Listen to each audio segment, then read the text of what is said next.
Good morning, radio listeners and all those on social media. This is Inspector Shauna Francis Edwards bringing to you Policing with You this morning. This morning is a very special morning for us as we celebrate Teachers' Day. We ourselves are teachers and we recognize all the hard workers out there in the education field. This morning our focus is on women in law enforcement. We know that we have women working all over. It doesn't matter whether it's in policing, customs, defense force, the teaching fraternity. Women play a very important part in these institutions, and we are focusing on the women in the law enforcement aspect. This morning I have with me two very knowledgeable and beautiful young ladies, and they will introduce themselves to you, and then our conversation will continue from there on. Good morning, ladies. Good morning. Good morning, everyone. My name is Janice Ryan, and I am representing the Customs and Excise Department. Good morning to everyone listening, viewing out there in Radio Land. My name is Diana Mills, and I'm Superintendent of Police of the Royal St. Christopher and Nevis Police Force. Thank you, ladies. We'll get right into the questioning. And for those who are listening and would like to call in, we ask that you do so, but make sure that when you're calling in, the questions are relating to the topic that we have at hand, because sometimes we get distracted and we forget what we're here for. And we wouldn't want that. We want to shed the light on women in law enforcement. These ladies will be discussing their experiences and achievements and the insights into their respective profession. Right, Miss Customs Officer, Miss Ryan, how long have you been working in that agency, and what does your duty entails? I have been working at the department for about 11 years. Actually, October 1st made me 11 years, and I am currently stationed at the Customs Investigation Unit. And within that unit, we conduct investigations into cases of smuggling, fraud, especially those are related to revenue and other breaches of customs laws and other related legislation. Based on the results of our findings, we take necessary actions, which include taking witness statements, interviewing suspects, testifying in court, lodging complaints and summons, and basically preparing our case, for example, and for prosecution. Thank you, and congratulations on 10 years. Thank you. You had 10 full years. 10 full years. Yes. And you, Miss Mills, I know you are stalwart, so let's hear from you. Well, believe it or not, I have been around for over 3 decades. Wow. 36 years and counting. Commendable. Yes. And in terms of what my job entails, as I indicated, I'm Superintendent of Police, and I'm the Divisional Commander for Division A, which encompasses Bastille, areas like Keon, Frigate Bay, Stapleton, even the police training school, all those areas. Yep. What I have to deal with the management and development of the Royal St. Christopher and Nevis Police Force, while ensuring that all personnel work towards the overall organizational goals and ministerial policies in accordance to the Police Act, regulation and standing order. And as I indicated, my focus would be more with the persons from Division A. There are 3 divisions, A, B, and C. A being Bastille and the surrounding policing districts, B for the other areas in St. Kitts, and C in Nevis. Thank you. It means your responsibility is very great, because the majority of the officers are in Division A. Yes. Wow. Absolutely. I don't envy you. It's a lot of work. I tell you, and that's an understatement. Yes, yes. Okay, what inspired you, Miss Ryan, to pursue a career in law enforcement, and how has that motivation evolved over the years? I must be honest and say that becoming a customs officer or even working in law enforcement was never my first choice. I was more interested in the medical field. But when I began working in the customs investigation unit, that's when I actually felt the customs could be a place for me. I love the interviewing and prosecution process, and I learned about the custom laws. And over time, working there became the catalyst for me to pursue my bachelor's degree in criminal justice. And it just felt good to be a part of something for the greater good. Right. Yeah. Maybe we can share and exchange some things. I recently did a prosecution course, so maybe we can talk off the ear. Okay. Yes. And you, Miss Mills? Well, similarly to my colleague here, it was never for me becoming a police officer. It was about a job opportunity. I needed a job. Yeah. I needed my own money. Yes. Yeah. Because I came up on the rough side of life.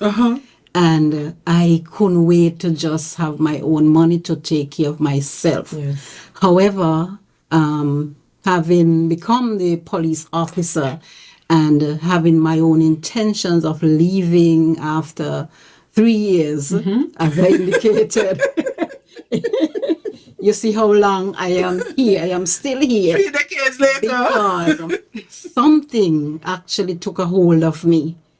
I really came to understand what real policing is all about. Yes. I got a love for it. I was very impressed with even my own colleagues, some police officers who I see that even though many times they got some bashing and what have you, they would still keep going. They would still keep pushing. Sometimes they're out there in the wind and in the rain and at danger, and they would continue to go in spite of what was happening. And I really became impressed with that. Yes. And also the fact that I was able to assist victims of crimes, especially like rape. I remember one particular case where I dealt with a rape where a young girl who kept herself and was a virgin, and she was raped in the worst of way. And I tell you, that one did it for me because I wanted to be there, to be a part of bringing somebody like this to justice, and for the young lady to see that, you know, things didn't just happen and go like that. So I wanted to be a part of something like that, and it just took off from there. So the real passion came in right there. All right. Well, that's After good. there. I share similar, not with the passion, but wanted a job. First choice was teaching, and that didn't materialize. So I took the next best thing, and here I am, 3 decades later as well. So there is something good in the policing, otherwise we would not have been here that long. I'm telling you. There is something good. It's not just about seeking justice for the victims, but overall law and order in the country. Law and order in the Right, country, of right, course. right. It's about justice for all. Yes. Okay, mention a specific challenge that you faced as a woman in law enforcement, and how did you overcome it? Okay. So there has always been a gender imbalance in law enforcement, and it is a male-dominated culture, right? So women have always been viewed as the weaker sex from an emotional and physical standpoint. And due to that, it may seem easy for them to be intimidated or hurt while performing their duties. And we are seen as an easy target, right? So,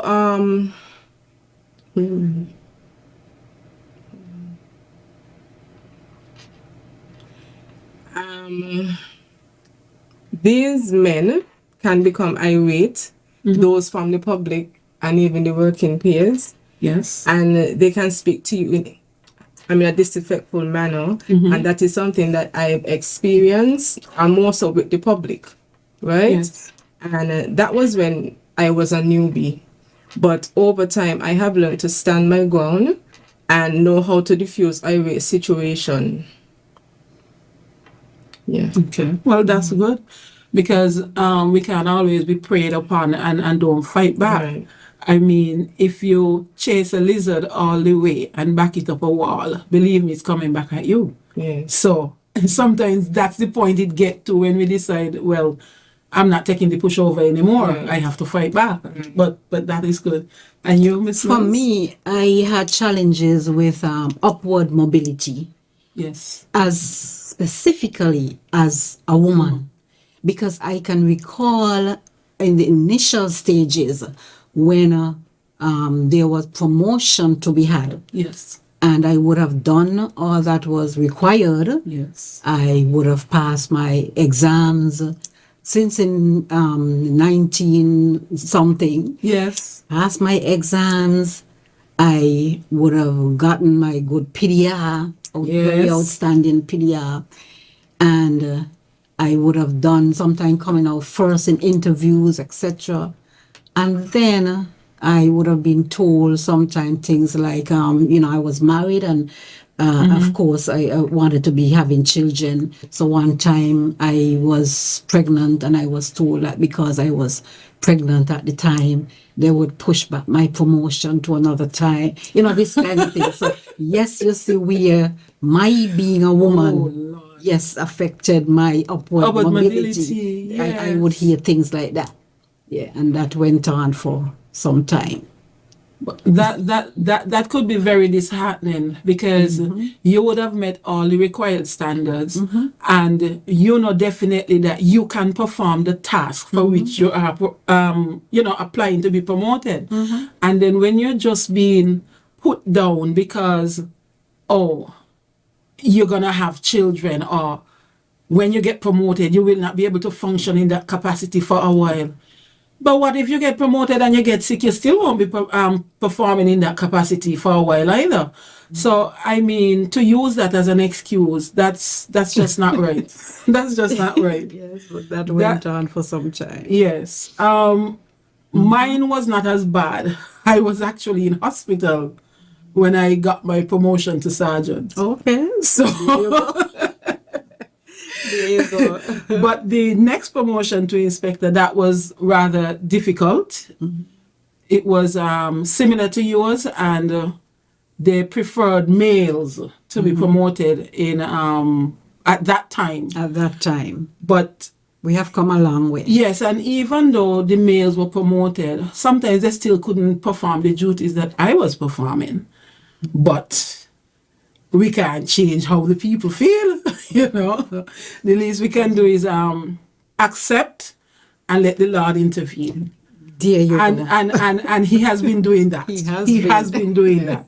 He has been doing that because the Lord does not like ugly. So when he see things going wrong for too long, he said, "This is my time to step in," and he step in and he make changes. All right. Absolutely. That Okay. has been my story. You see, there we go. That has So been my story. I will just ask one more question and then we'll have our halftime break and we will entertain calls from that point. Okay, you mentioned that the law enforcement agencies, most of them are male dominated, and you would have explained that you felt sidelined at some point. Why did you continue to be in the police force and in the custom if you had such an experience? Well, okay, let me start. I would say, as I indicated, even from the beginning, that even though I had come just for a short time, that was my intention, and to leave, something took a hold of me. I recognized that I belonged here, wanted to be here. And I remained, and because, as you mentioned about the Lord stepping in or intervening, Yes. I would have seen him. I would have seen him at work, where, as a matter of fact, there was this time when I wasn't getting promoted. I wasn't good enough in their eyes to be promoted, but they wanted to give me a position just to act for a day to be able to carry a female platoon. Platoon. And so Well, that was just a setup from God because they gave me the clothes to act for that day, and the Lord, through one of His servants, sent a message to me to dare the man to take back those clothes. He gave me instructions when I put them on to just have my pastor come pray for me, anoint me, and dare the one. And that is what happened. And the clothes remain. They were never removed. I like your testimony. And of course, we don't have the time for me to even go into how that really happened. Yes. But it was just an amazing story. Yes. It was just amazing, showing that God is really He is. real. Yeah. He is. And you had anything similar? No, I did not. But I felt I was more than capable. That is why, I decided to stay. I felt I was more than capable to perform those duties. So I just tried to advance myself accordingly. Well, that's good. Right. This is now our halftime break. And see you at the next half, where you can call in and ask questions of us. And we will be so happy to answer them.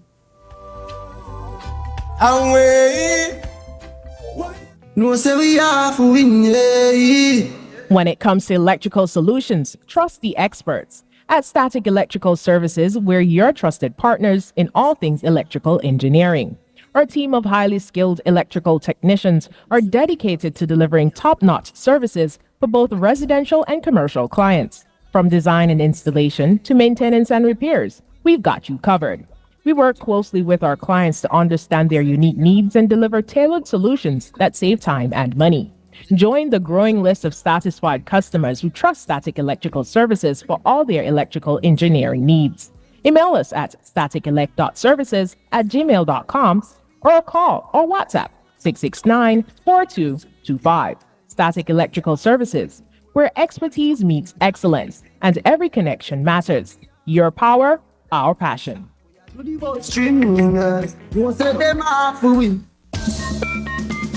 The specials at Domino's are hot, hot, hot for any occasion. Hot right out of the oven. 1 medium, 2 topping pizza, and 2 20-ounce Cokes, only $35. Free Coke with your lunch until 2 p.m. Small, 1 topping school child lunch special, only $14. 2 medium, 2 topping pizzas, and a 2-liter soda, only $69. 2 large, 2 topping pizzas, and a 2-liter soda, only $92.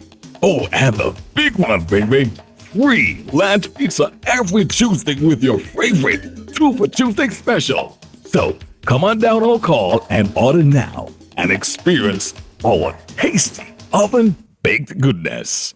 Domino's, the home of satisfaction. Wow, call Domino's!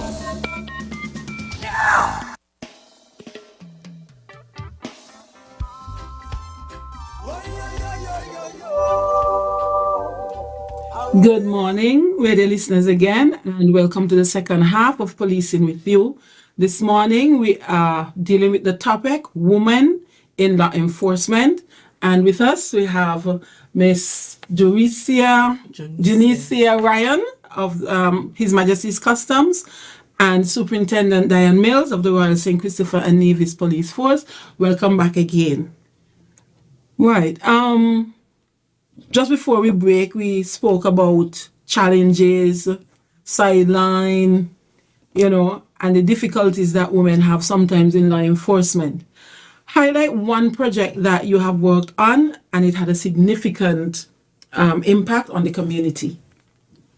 I have not worked on any projects, but I hope to in the near future. Okay, Yeah, that's I have nice. not worked on any projects. Okay. Ms. Mills? Yeah, for me, well, that would be cases, Yes. of course. And so I can think of a rape case again, my passion Yes. is to be into these cases because no one should ever violate a woman. And, well, True. not just a woman, but... Violate another Yes. person. Yes. And so this young lady was raped in this particular community. Mm-hmm. And I investigated that case. I left no stone unturned in ensuring that that matter that person got justice. Yes. Because the community was outraged Wow. based on who the young girl was and also who the young man was. And it was a case where he had taken the young girl like into cane range and had raped her. And I remember going into that cane range where she would have pointed out, with the vehicle. It was a vehicle he went with. And I saw the tire impressions, right? And I took measurements of those and went and took measurements of his vehicle, which all matched up. Yes. And there was a bottle that was smashed in the vehicle. So the vehicle had pieces of this bottle, and also at the scene had same pieces and a number of other things. But I just went after that with everything. I just gave it everything. And the thing is that this young man, I remember him saying, Diane, you all can't catch me. You all have been trying so long, which was true. Because a number of officers, especially from the tactical units, they were going after this young man for a long time, and he just kept evading them.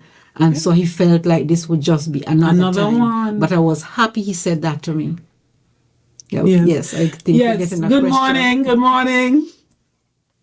Silence. Yes, please. I'm calling you from New York.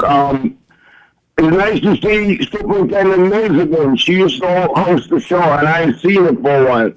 Yes. But I just called this in New York. In America, we got a female vice president. And the thing is, I hope that I live long enough to see a woman commissioner and a woman prime minister. And it's not impossible that St. is going to have a woman commissioner of police and a female prime minister. So I hope I live long enough to see that. And I congratulate you, Superintendent Mills, for your articulacy, the way you speak and you explain your career. And it wouldn't be far-fetched if you become the commissioner of police one day if you stay in the force. And congratulations to all my Christian ladies, and I'm proud of you all to see you all succeed. And by the way, Inspector Mills, I'm Jam Down, your friend brother. Oh, yes. Okay?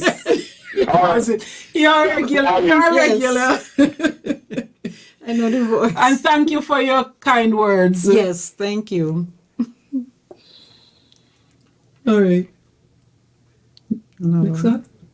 Go ahead. Yes. Oh, yes. So, And you were saying he was evading all the officers, Right, he and had he decided we can't catch him. yes. And so I was happy he said that to me, because of course that caused me to go after it with even more force, putting in even Vigor, more. yes.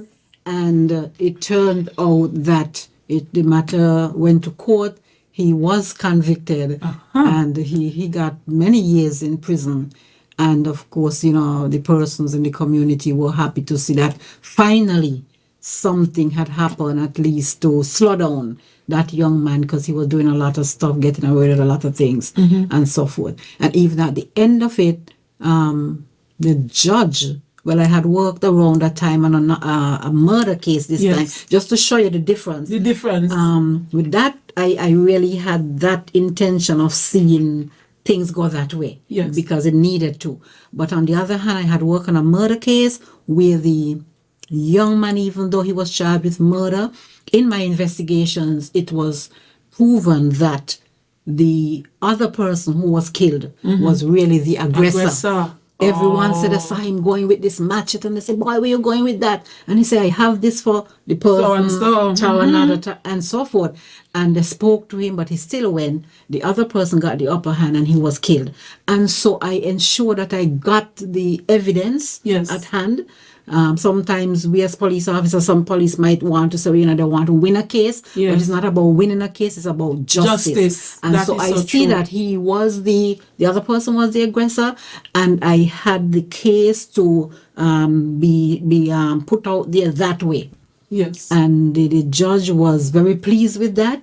He saw what I did, and that I didn't try to do anything differently, right? Because just to try to secure conviction.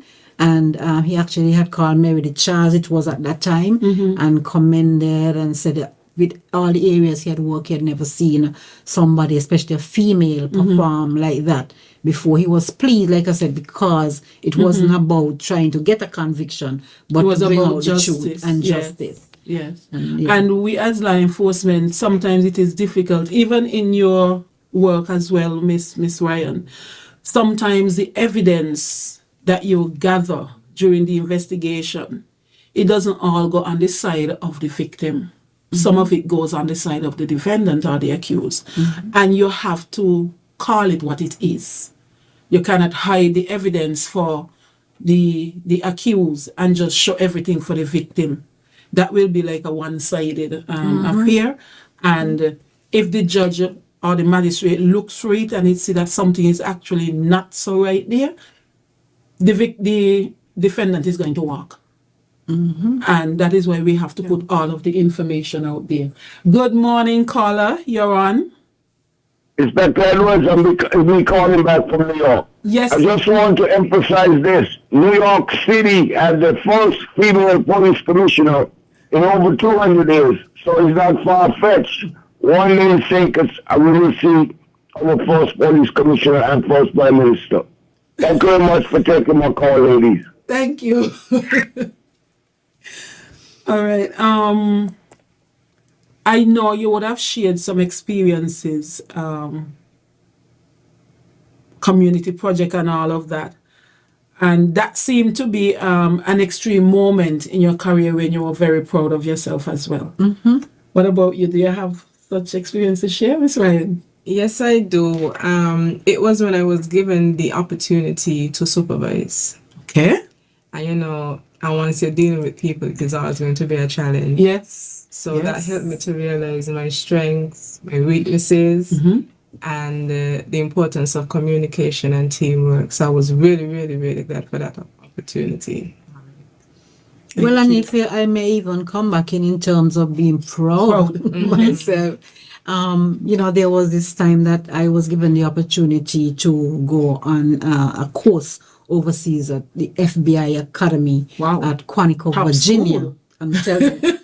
And the thing is that course was really intended for senior officers, and that time I was only a corporal. Wow. But I was given the push because, remember, Lee Elmore, he was a lawyer. A lawyer, yes. He had seen me at work in court and he was impressed, and he spoke to the senior officer, Mr. Powell then. Yes. Lloyd Powell. Lloyd Powell. You need to push this young lady. There is something. And so I was given that opportunity. I went with the likes of Commissioner Brandy. Of course, he wasn't commissioner yet, but he was up there. Yes. And they say Meredith Charles and Joseph Richardson, all those kind of people. I was only a junior person and the only female. But on that course, at the end of it, they had to choose somebody to represent the course. Not just choose, but to vote. Yes. And I was voted as that person To overwhelmingly to represent, and there were persons from all around the region. But and all kind of big names went up. But I came out on top overwhelmingly. Yes. And so I had to give the speech, and at that speech, with the president for the FBI. Yes. And all these big authorities for the United States, etc. They were all there, and at the end of it, I got a standing ovation. And yes, it was really a proud moment. Yes. A very, very proud moment. So we do have our place. Yes. We do have our place in law enforcement. It's not just for our pretty looks, but we can do the work as well. Yes. How do you balance the demands of your career with personal life and raising a family? Because you have one, I have one, and I believe that Janicia has a family as well. So how do you balance this? Okay. Well, for me, my children, they're all grown now. But of course, when I started out, it was really something else. It was really something else. I remember many times my children said, "Mommy, you have to go again." Yep. And sometimes it was really painful hearing them speak like that, because of course you wish you could be there with them. Yes. But you also understand that there is something else. There's a you higher have to calling. attend to, yes, out there. And so but just as I indicated, my relationship with God, I am also a minister of the gospel. And so Right. that relationship with God, and, I have prayer partners and so forth. I have a lady many people know as Sister Brenda, Minister Brenda Herbert. She has been a real, source of strength and encouragement to me. Well, of course, others. Yes. But she's one of my closest. Closest, I just right, mentioned her. right. And and so she would pray me through. Many times we just got together and we would pray and so on. That helped me a lot because, it was very tough. Yes. I can very imagine. I tough, can imagine. Yes, Miss Ryan? Yes, my job as a customs officer, it is very unpredictable, especially where I work. So flexibility is important, and that is something that I have to always remember. Yes. I'm a mother of two. I have an 8-year-old son, and I have a 3-month-old daughter. Right?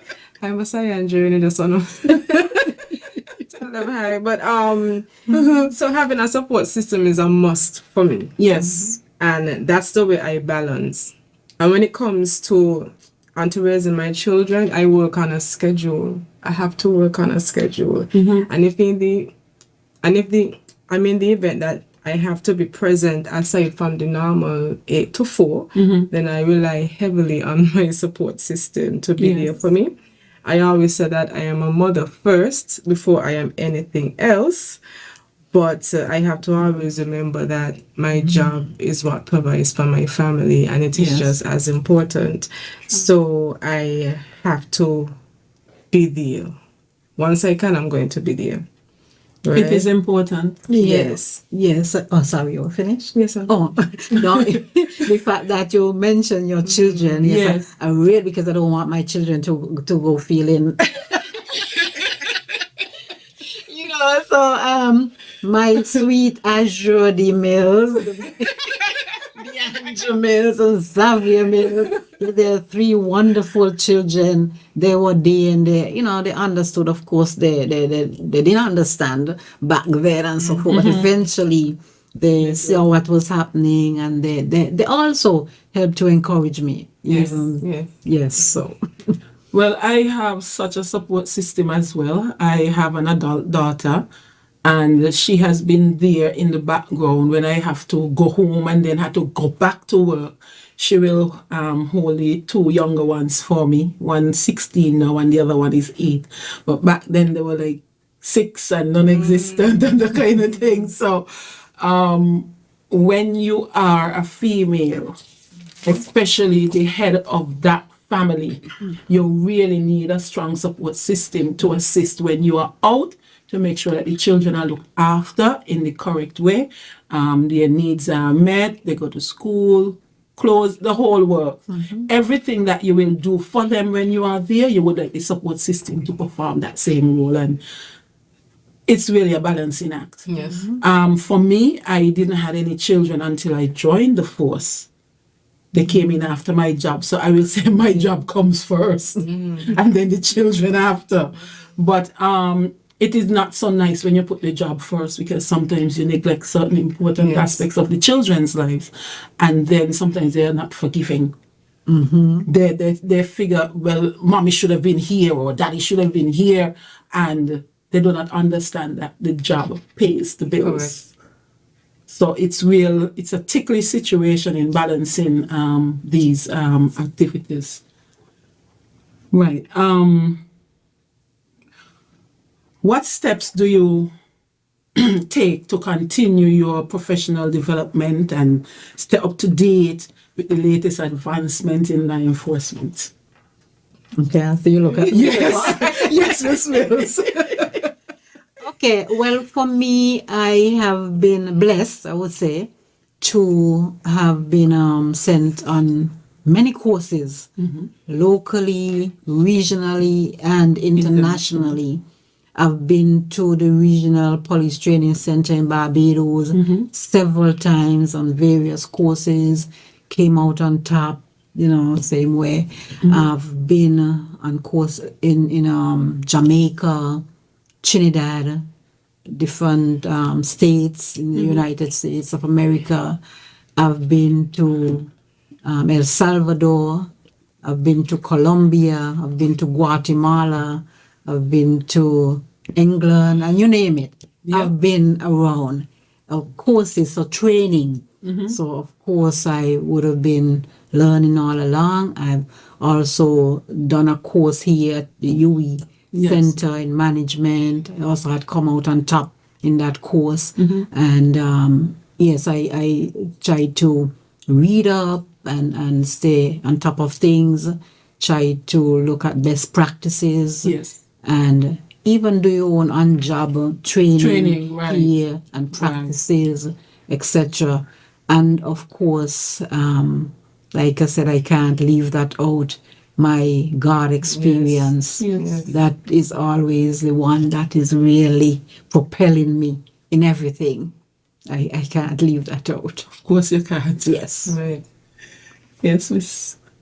I'm Right. like Miss Mills. I have also been on a few courses, not as much as she has, but I have been to like Jamaica and Barbados and so forth, and have done local Training. courses. I'm here as well, but at least once a week. I'm not gonna say every week, but I do try my best. I would access the World's Customs Organization website. Yes. It is an international organization that the customs community is governed by. So there are about 185 customs administrations. So I would like to log in, like every now and then, so I can see what is happening elsewhere and how they, like approach certain events and certain situations. Okay. And we have our Customs Act and the tariff. And those are our tools, and we have to know how to use them and when to use them.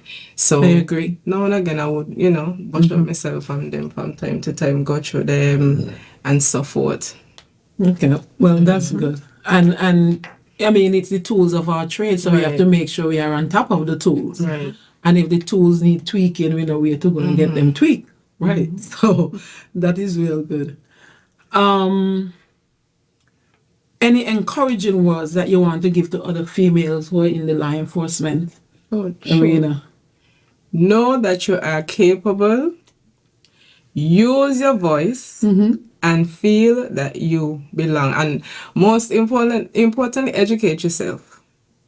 Yeah. Those are my encouraging words. Right. Okay, Very well, encouraging. but similarly, I want to say to female in law enforcement that you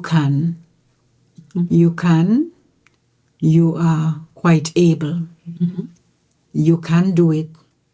Whatever the men are doing, you can do it. Yeah.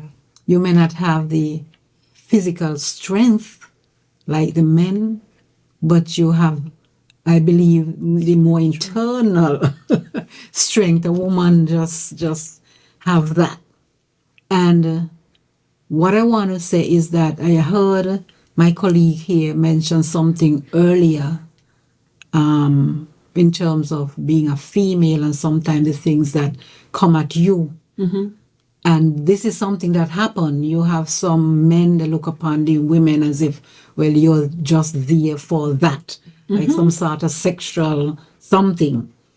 And some women fall for that, maybe because they might feel like that might help them if they go along. But I want to say to you that you don't have to. It is not worth it. And in the end, you would come to recognize that. So I would encourage you to stand up, be strong, be courageous, understand who you are, understand your self-worth, and the fact that you are in whatever organization you're in to better yourself, to better the organization, to better the country, and not to be like some sort of sex toy for somebody. You don't allow yourself to go there because you'll have regrets. You would not feel good in the end. So I just encourage you to stand up and be counted. Don't sit back and leave it up to the men either, because sometimes we have that. Some women, they operate like, man, the men should push and go forward with this and with that and so forth. No, we're there to do our part. Just as we want the benefits, we must also show that we're able to do what we're being paid to do. Yes. And not because you feel like, well, it would just fall in your lap. No, go out and be counted and do your thing, because the power lies in you. You have it in you and you can do it. So just do it. Right. I just want to add to that you have to respect yourself too. Because if you don't have self-respect or self-esteem, you get lost and you allow yourself to be pushed over. And that is not something that we want. We want to be strong. We want to do what we have to do and show everybody, not just the men, that we can do the same thing that they can, and we can even do it better. And also, there's a quote that we use, that success does not come by wishful thinking, but by hard work and dedication. So you know that you have to work for it. Okay? For our final question, how do you envision the future of women in law enforcement? And what changes would you like to see in your field? Law enforcement is rapidly changing, and I think that women bring with them a different perspective and problem solving techniques. Not better, but just different, and it is that difference that will allow us to find better solutions to the problems that we are tasked with. Right? So I envision women in more leadership roles in law enforcement, and more resources need to be available for them, such as mentorship programs that explore challenges faced by women in law enforcement, and having activities to improve resiliency and develop leadership skills. So that will definitely be able to help us. Thank you. Ismael? Yes. Well, for the Royal St. Christopher Nevis Police Force, for the first time, we have a situation where we have more women than men on a training course that is going on right now at the Second police. time. Second time? Second time. Oh, I'm Yes. not aware of that. MacArthur course had on more women. More women? Okay. Well, I stand corrected. Second time, I yes. stand corrected. But I'm Yes. sure that even then it wasn't as much, like this wide margin, because I think right now it's a whole lot of women with Small amount. a small amount of men. Yes. So, well, that in itself is showing that, well, persons recognize that women have something to offer Yes. in law enforcement.